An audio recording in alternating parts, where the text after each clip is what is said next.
जय हिंद प्यारे साथियों। इस वीडियो में बात करने वाले हैं आपकी ड्रीम जॉब के बारे में, जिसका आप बेसब्री से इंतजार कर रहे थे। जी हां, बिहार पुलिस में दरोगा भर्ती के बारे में तो यहाँ पे फाइनली अपडेट निकल के आ चुकी है आपकी वैकेंसी के बारे में।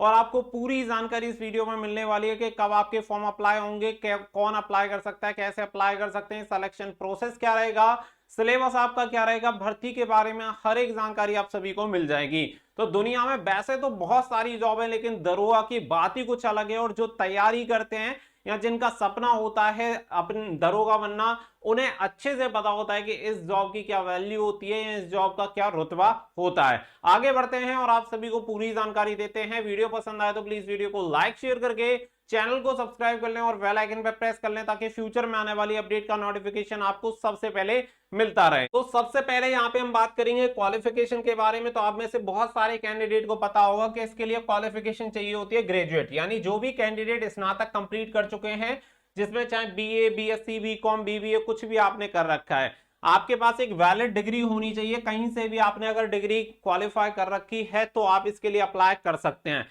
ये सिंपल क्वालिफिकेशन इसकी होती है। इसके अलावा यहाँ पे फिर बात आ जाती है सिलेक्शन प्रोसेस के। इसका सिलेक्शन प्रोसेस क्या होता है? तो सबसे पहले इसका प्रीलिम्स एग्जामिनेशन होता है, फिर इसका होता है मेंस एग्जामिनेशन, और मेंस एग्जामिनेशन के बाद फिर इसका होता है पीईटी, पीएमटी यानी फिजिकल और नापतोल आपकी होती है, और सबसे लास्ट स्टेज आपकी होती है मेडिकल एग्जामिनेशन। तो ये टोटल 4 स्टेज में आपका जो एग्जामिनेशन होता है, दरोगा की भर्ती परीक्षा संपन्न करवाई जाती है और वीपीएससी द्वारा ये भर्ती आपकी पूरी होती है। आगे बढ़ते हैं। तो आगे अगर यहाँ पे बात करें तो देखिए, सबसे पहले बात आ जाती है एज क्राइटेरिया के। यहाँ पे एज क्राइटेरिया क्या होता है? तो एज क्राइटेरिया की अगर हम बात करें तो मिनिमम एज क्राइटेरिया सभी कैटेगरी में 20 साल आपका रहेगा। आप किसी भी कैटेगरी से बिलोंग करते हो, मिनिमम आपकी एज 20 साल होनी चाहिए। जैसे कि अगर आप जनरल ईडब्ल्यूएस कैंडिडेट में अप्लाई करेंगे तो यहाँ पे जो आपकी एज होनी चाहिए, फीमेल कैंडिडेट के लिए 40 साल और मेल कैंडिडेट के लिए 37 साल रखी जाती है। बाकी का बीसी और ईबीसी कैटेगरी से है तो 40 साल फीमेल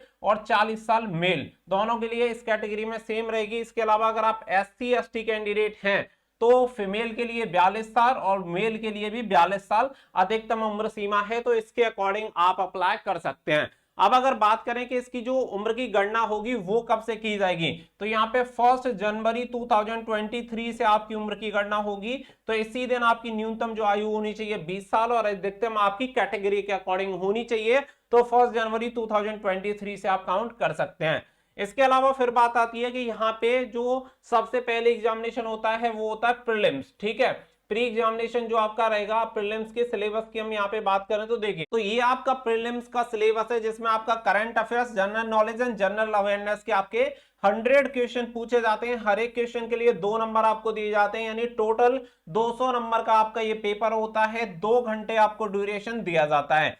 हर एक गलत उत्तर के लिए 0.20 अंक आपके काट लिए जाते हैं। तो नेगेटिव मार्किंग यहाँ पे देख सकते हैं 1/10 की आपकी यहाँ पे नेगेटिव मार्किंग होती है। तो ये चीज क्लियर रखिएगा, प्री और मेंस दोनों ही एग्जामिनेशन में 1/10 यानी कि हर एक गलत उत्तर के लिए 0.20 अंक आपके काटे जाएंगे दोनों एग्जामिनेशन में। तो ये प्री एग्जामिनेशन हो गया। प्री एग्जामिनेशन में कैंडिडेट जो क्वालिफाई होते हैं, केवल 20 गुना कैंडिडेट को ही क्वालिफाई किया जाता है, यानी कि जितने नंबर ऑफ वैकेंसी होंगे उसके 20 गुना कैंडिडेट ही मेंस एग्जामिनेशन में पार्टिसिपेट कर सकते हैं। तो ये श्रेणी वाइज आपकी कैटेगरी वाइज यहाँ पे आपकी मेरिट लिस्ट बनती है और जो भी टॉप 20 गुना कैंडिडेट होते हैं उन कैंडिडेट को क्वालिफाई कर दिया जाता है मेंस एग्जामिनेशन के लिए। फिर बात आती है मेंस एग्जामिनेशन के। मेंस एग्जामिनेशन का सिलेबस क्या है? तो यहाँ पे मेंस एग्जामिनेशन का सिलेबस देख सकते हैं, क्योंकि प्री को क्वालिफाई करने के बाद 20 गुना कैंडिडेट यहाँ पे आ जाते हैं और यहाँ पे 2 पेपर आपके होते हैं। एक आपका पेपर होता है पेपर फर्स्ट एंड सेकंड होता है पेपर सेकंड। तो यहाँ पे पहला जो पेपर होता है वो होता है जनरल हिंदी का, जिसमें आपको 100 क्वेश्चन दिए जाते हैं और 200 मार्क्स आपको मिलते हैं। हर एक क्वेश्चन के लिए 2 नंबर आपको दिए जाते हैं। इसके अलावा फिर पेपर सेकंड होता है general studies, mathematics, civics, general science, geography of India, Indian history and the mental ability test. इसके आपके 100 क्वेश्चन होंगे, हर एक के लिए 2 नंबर आपको दिए जाएंगे। 200 का आपका ये टोटल पेपर रहेगा। हर एक सेक्शन के लिए 2-2 घंटे का समय आपको दिया जाता है। ठीक है, 2 घंटे आपको हिंदी के लिए और 2 घंटे आपको सामान्य अध्ययन वाले पेपर के लिए दिए जाएंगे। पेपर फर्स्ट एंड सेकंड के लिए दोनों को लिए अलग अलग से आपको 2-2 घंटे यहाँ पर टाइम दिया जाता है। नेगेटिव मार्किंग आपकी सेम रहेगी, 0.20 वो अंक यहाँ पे प्रत्येक गलत उत्तर के लिए काट लिए जाएंगे। तो यहाँ पे नेगेटिव मार्किंग का आप सभी को ध्यान रखना है। अगर हम बात करें तो यहाँ पे जो एग्जामिनेशन के बाद जब आप मेंस एग्जामिनेशन को क्वालिफाई करेंगे तो केवल 6 गुणा कैंडिडेट ही मेंस एग्जामिनेशन को क्वालिफाई करवाते हैं जो कि पीईटी में पार्टिसिपेट करते हैं, केवल 6 गुणा। तो आप इस वैकेंसी के अकॉर्डिंग आप देख सकते हैं कि मिनिमम क्राइटेरिया आपको दिया होता है, उसके अकॉर्डिंग आपको देख लेना है। बाकी का जो आपका जनरल हिंदी वाला पेपर होता है ये केवल क्वालिफाइंग नेचर का होता है, ठीक है, ये केवल आपको क्वालिफाई करना होता है, ये फाइनल मेरिट लिस्ट में इसके अंक नहीं जुड़ते हैं। यहाँ पे जो फाइनल मेरिट लिस्ट में आपके अंक जुड़ेंगे वो केवल आपका पेपर सेकंड ही आपको निर्धारित करता है। ये केवल क्वालिफाइंग है कि 30% आप ले आते हैं तो आप पेपर सेकंड के लिए एलिजिबल हो जाएंगे, पेपर सेकंड आपका चेक होगा और इसी के बेसिस पे आपकी फाइनल मेरिट लिस्ट बनती है। अब आपने यहाँ पे प्री एग्जामिनेशन भी देखा और मेंस एग्जामिनेशन भी देखा, तो सबसे वेटेज वाला जो सब्जेक्ट आपको देखने के लिए मिलेगा वो क्या मिलेगा, यहाँ पे जनरल नॉलेज यानी सामान्य अध्ययन का सबसे ज्यादा यहाँ पे वेटेज है, और जो सामान्य अध्ययन में अपना कंट्रोल रखेगा डेफिनेटली उसका सिलेक्शन यहाँ पे हो जाएगा। तो इसके लिए बेस्ट बुक आपको मिल जाती है पूजा पब्लिकेशन की, आप देख सकते हैं इसे बीपीएससी के लिए भी तैयार किया गया है, और यहाँ पे आप लोअर क्लास से लेके अपर क्लास तक की एग्जामिनेशन की इस बुक से तैयारी करते हैं। एररलेस बुक आप सभी के लिए बनाई गई है जिसमें आपको गलतियां शायद ही ना के बराबर मिलेंगी। तो यहाँ पे आप देख सकते हैं पूरी थ्योरेटिकल बुक आप सभी को दी गई है, पूरी थ्योरी मिल जाएगी डिटेल में, हर एक चीज आप सभी को दी गई है। पूजा पब्लिकेशन की बुक आती है जिससे आप अपनी तैयारी को काफी बेहतर तरीके से कर सकते हैं, चाहे प्री की बात करें या फिर मेंस एग्जामिनेशन की बात करें, दोनों ही एग्जामिनेशन में आपको काफी ज्यादा हेल्प इस बुक की वजह से मिल सकती है। तो आप इस बुक को परचेस कर सकते हैं, लिंक आपको वीडियो के डिस्क्रिप्शन में दे दिया गया, वहां से जाके आप बुक को ऑर्डर कर सकते हैं। साथ ही में यहाँ पे मेंस एग्जामिनेशन में आपका हिंदी का भी है, तो हिंदी के लिए एक बुक मैं काफी टाइम से यूज कर रहा हूं, तो ये जनरल हिंदी सामान्य हिंदी की बुक आप सभी को मिल जाती है, सभी प्रतियोगी परीक्षाओं के लिए आप सभी को मिल जाते हैं, जिसमें आप देख सकते हैं यूपीएससी बीपीएससी आरएसी यानी कि पीसीएस लेवल के एग्जामिनेशन के लिए आप आराम से इस बुक को यूज कर सकते हैं। ये भी बहुत अच्छे तरीके से इसमें आप सभी को पूरा डिटेल में दिया गया है, जिससे आपकी तैयारी काफी बेहतर तरीके से हो जाती है। तो आप इस बुक को वीडियो के डिस्क्रिप्शन में दिए गए लिंक से जाके परचेस कर सकते हैं, ऑनलाइन ऑफलाइन दोनों तरीके से ये बुक आपको पूजा पब्लिकेशन की मिल जाती है, तो जाके आप परचेस कर सकते हैं और अपनी तैयारी को बेहतर बना सकते हैं। इसके अलावा फिर बात आ जाती है यहाँ पे हाइट की, क्योंकि यहाँ पे हम बढ़ चुके हैं आपका पीएसटीएन पीईटी की तरफ। तो यहाँ पे अगर हम बात करें पीएसटी में जो आपका होता है, यहाँ पे पीएसटी में आप देख सकते हैं वुमेन कैटेगरी की जो हाइट होती है वो कितनी होती है, 155 सेंटीमीटर। इसके अलावा अगर जनरल कैटेगरी की बात करें तो जनरल कैटेगरी की जो हाइट होती है वो होती है 165 सेंटीमीटर मेल कैंडिडेट के लिए, ठीक है। अगर आप जनरल और ओबीसी या ईडब्ल्यूएस कैटेगरी से बिलोंग करते हैं और आप मेल कैंडिडेट हैं तो आपकी लंबाई 165 सेंटीमीटर होनी चाहिए।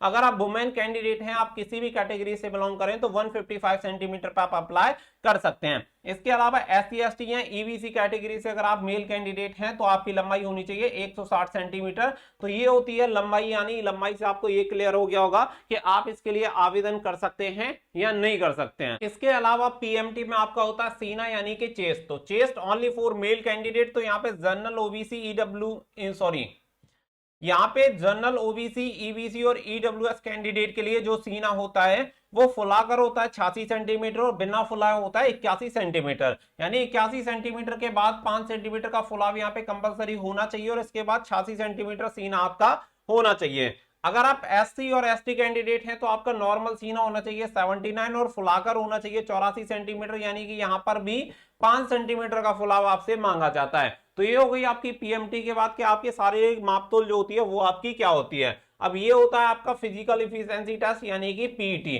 जिसके लिए केवल मैंने आप सभी को बता ही दिया है पीईटी और पीएमटी के लिए केवल 6 गुणा कैंडिडेट ही क्वालिफाई होते हैं। इसमें अगर हम बात करें रनिंग की, तो यहाँ पे रनिंग की बात करें तो एक मील की जो दौड़ होती है ओनली फॉर मेल कैंडिडेट यहाँ पे 6 मिनट 30 सेकंड में पूरी करनी होती है। एक मील का मतलब है 1600 मीटर। 1600 मीटर की दूरी आपको यहाँ पे 6 मिनट 30 सेकंड यानी कि 6.5 मिनट में आपको पूरी करनी है। फीमेल कैंडिडेट के लिए जो रनिंग होती है 1 किलोमीटर की रनिंग होती है, यानी 1000 मीटर की रनिंग 6 मिनट में यहाँ पे पूरी करनी होती है फीमेल कैंडिडेट को।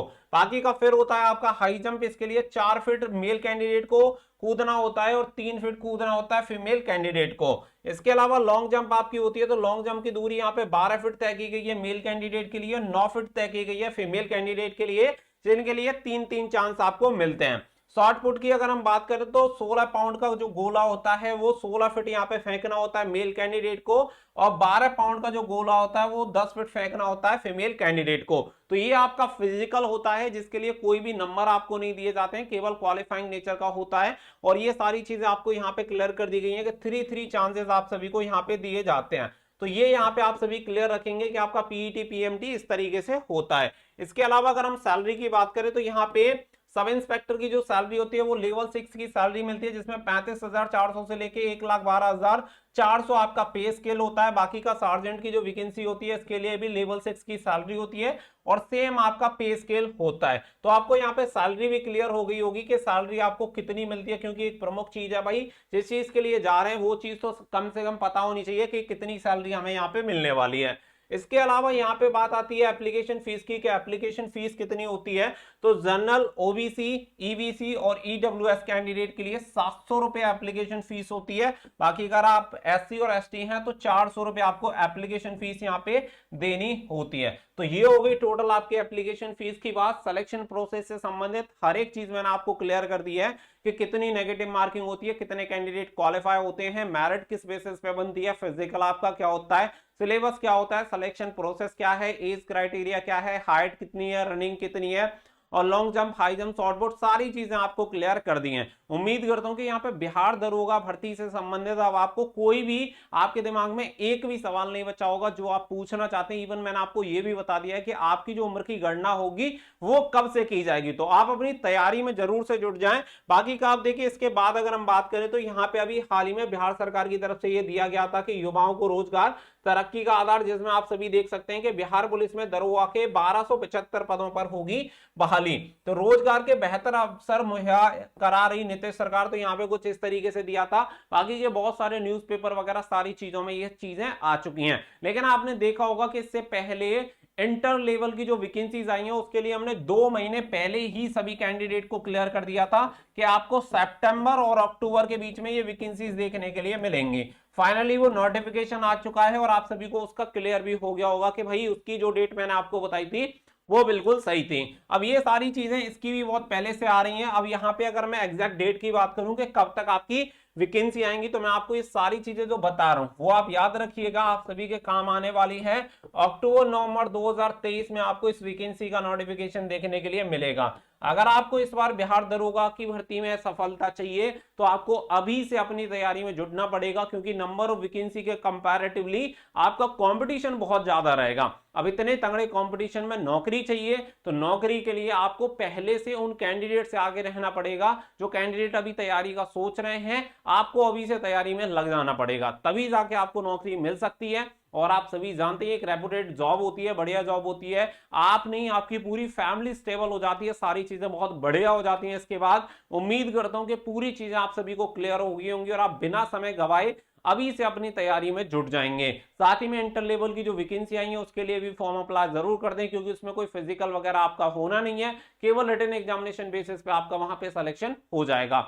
मिलते हैं नेक्स्ट वीडियो में, फिलहाल के लिए बस इतना ही। So thank you for watching. जय हिंद, जय भारत।